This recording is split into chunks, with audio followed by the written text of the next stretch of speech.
আজ একটু তাড়াতাড়ি ছুটি হয়ে গিয়েছিল আমাদের, তাই সবাই মিলে গিয়েছিলাম মধ্যমগ্রামে রাসের মেলাতে। এটা বেশ কয়েকদিনেরই প্ল্যান, কিন্তু এত দেরি করে ছুটি হচ্ছিল যে আসতেই পারছিলাম না। ফাইনালি আজ তাড়াতাড়ি ছুটি হয়ে গিয়েছিল, তার জন্য একটু মেলাতে আসতে পারলাম। আর যারা রাসের মেলাতে গিয়েছে তারা তো অবশ্যই জানে যে রাসের মেলাতে শ্রীকৃষ্ণের জন্ম মুহূর্তের পর থেকে কংসবধ পর্যন্ত প্রতিটা মুহূর্তেরই ছোট ছোট অংশে তুলে ধরা হয়। এখানেও তেমনটাই করেছিল আর খুব সুন্দর করেছিল সবকিছু। আমাদের ওখানে কুলপিতে হয় রাসের মেলা, অনেক বড় করে হয় সেই মেলা। সমস্ত ঠাকুর দর্শন করা হয়ে গেলে আমরা ঢুকলাম মেলাতে।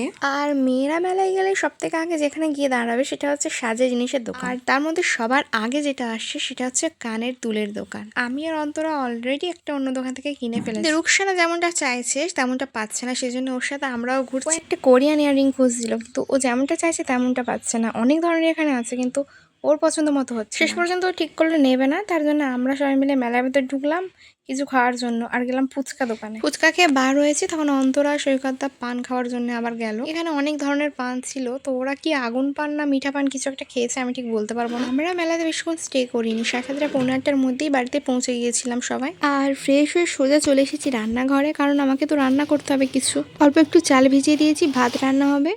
আর সকালের অল্প একটু সবজি বেঁচে আছে, অনেকগুলো ধনেপাতা এনে রাখা ছিল, তো আস্তে আস্তে সেগুলো খারাপ হয়ে যাচ্ছে, সেই জন্য ভাবলাম বেসন আছে যখন একটু ধনেপাতার পকোড়া বানিয়ে ফেলি। এটা করতে খুব বেশি সময়ও লাগে না, আবার খেতেও বেশ ভালো লাগে। দুজনের খাওয়ার মতো পকোড়া বানানো হয়ে গিয়েছে। আর রাতে আমি রুটি খাবো, আর রুটিটা আমি খুব একটা ভালো বানাতে পারি না, সেই জন্য রুকসানা আমার রুটিটা বানিয়ে দেবে। আর ও আবার রুটি খেতে পারে না, তাই ওর জন্য ভাত তো আমি বানিয়েছি বললামই। চলো আস্তে আস্তে আসি, দেখা হচ্ছে পরের অন্য কোনো ভিডিওতে। ততক্ষণ পর্যন্ত ভালো থেকো, বাই।